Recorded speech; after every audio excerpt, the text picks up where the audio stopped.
Hi everyone, this is Body Illusion. So I figured today we'd do a little unpacking again. Um, this person that I was with, um, he enjoyed people, he enjoyed women. That was his thing. He was quite charming, quite charming. Uh, he always had a lot of women, no matter what I did, what I said, what it didn't matter. It didn't matter. He had lots of women. And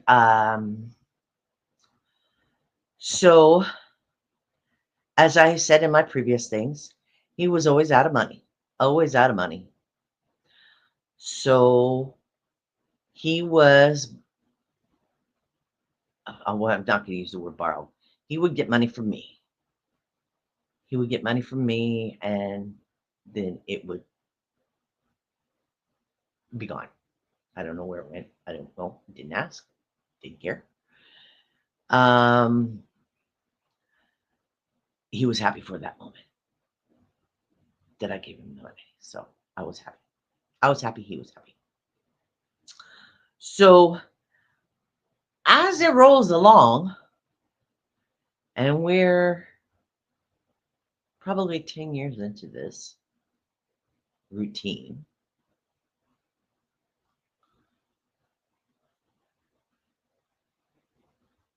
I'm getting this notice in the mail.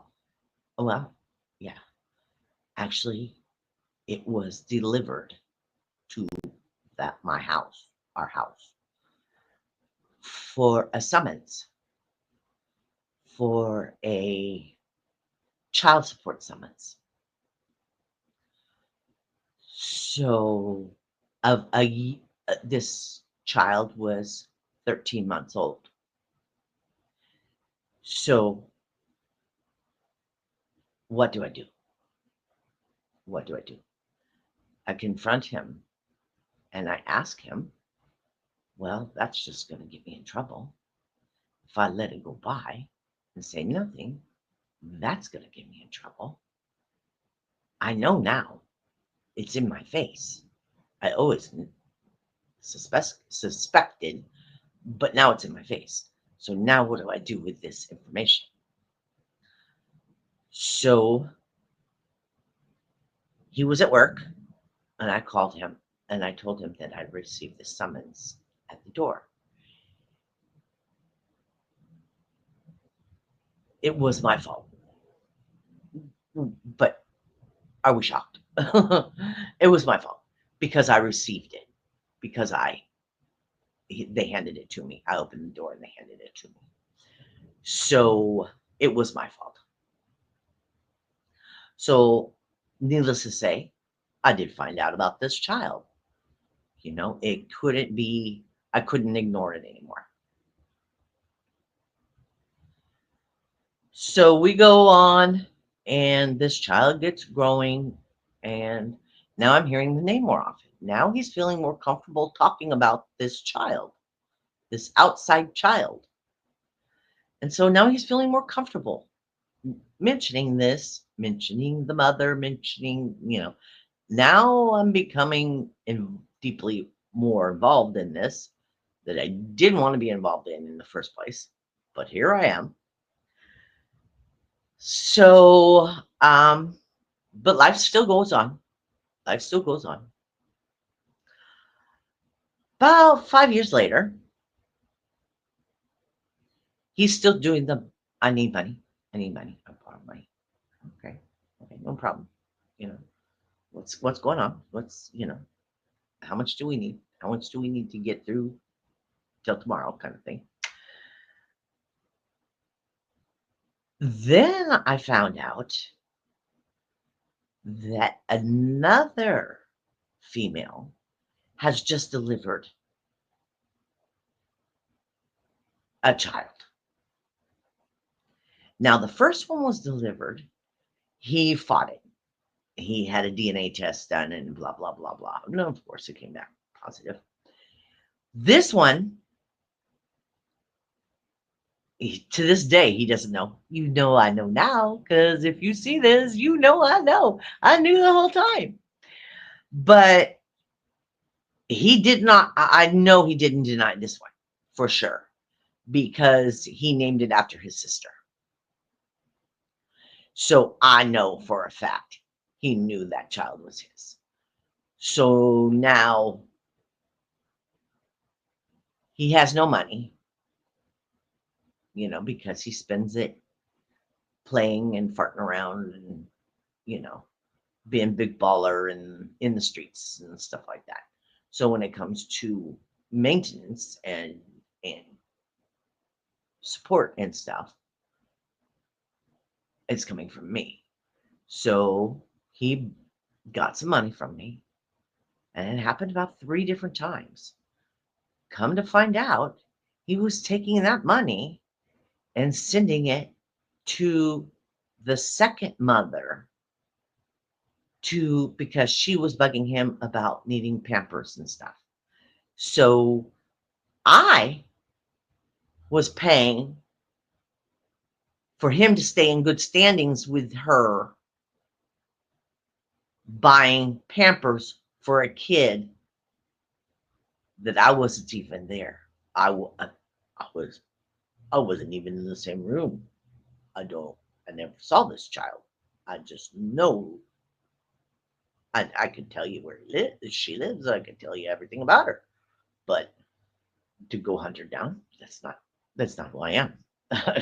It's not that important to me. But my hard-earned money was to keep the state off of his back with this woman to buy things for this child that I had nothing to do with, that he didn't think I even knew about. It was the most bizarre situation. Bizarre situation. I'm like, I don't even get how I got here. How did I get here? And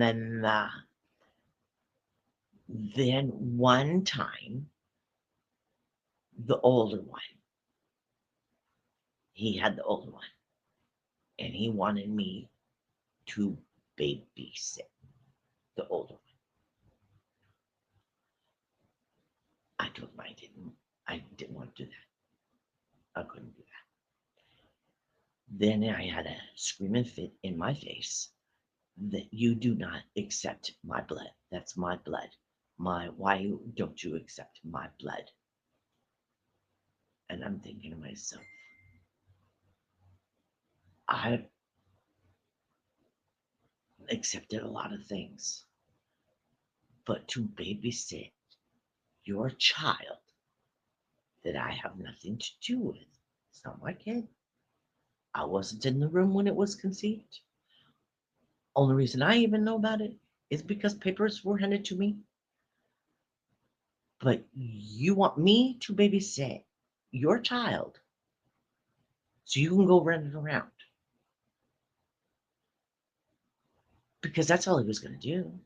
He was just going to go to the bars and go goof off and fart around and go visiting and do what he does. And I just thought that was kind of, I had to put my foot down on that one. I really did. I had to put my foot down on that one. That one was a screaming fit, a hissy fit,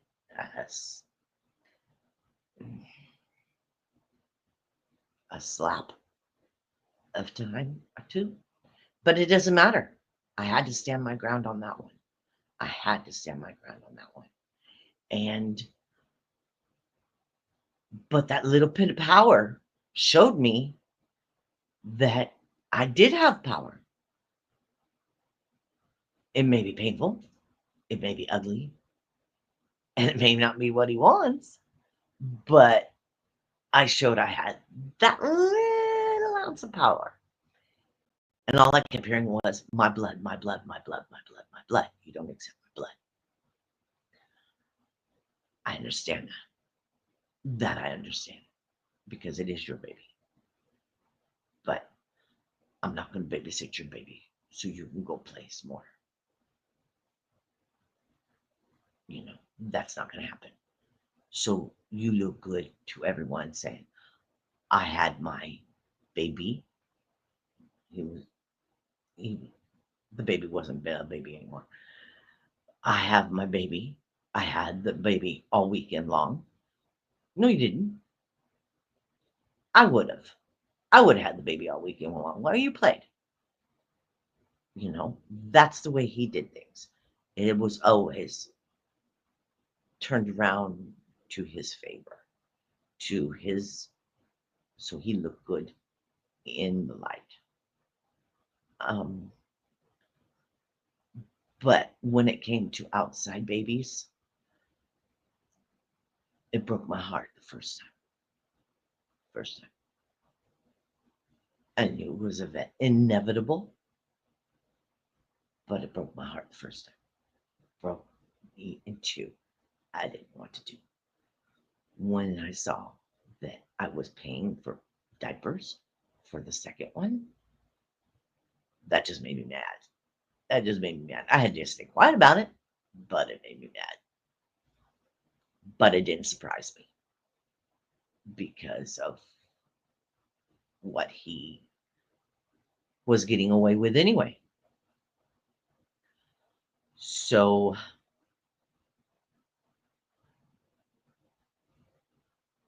being untrue to me was one step that I swallowed. Having outside baby was the next step I swallowed. Having the second outside baby was another step I swallowed. Like I said, you just keep swallowing and swallowing and swallowing until it gets full. It gets so full that there's no more room to swallow.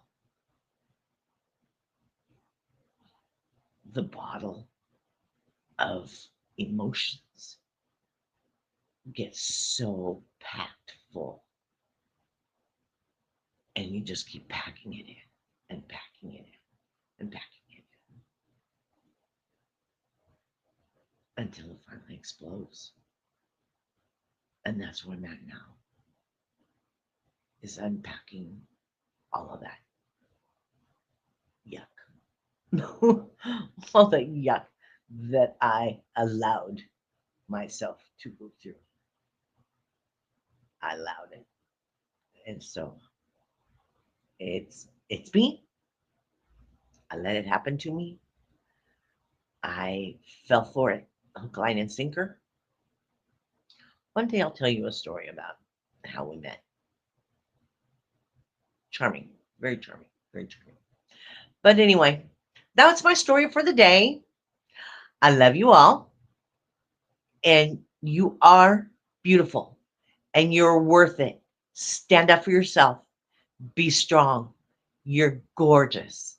I love you, and try really hard to make today better than yesterday. I love you.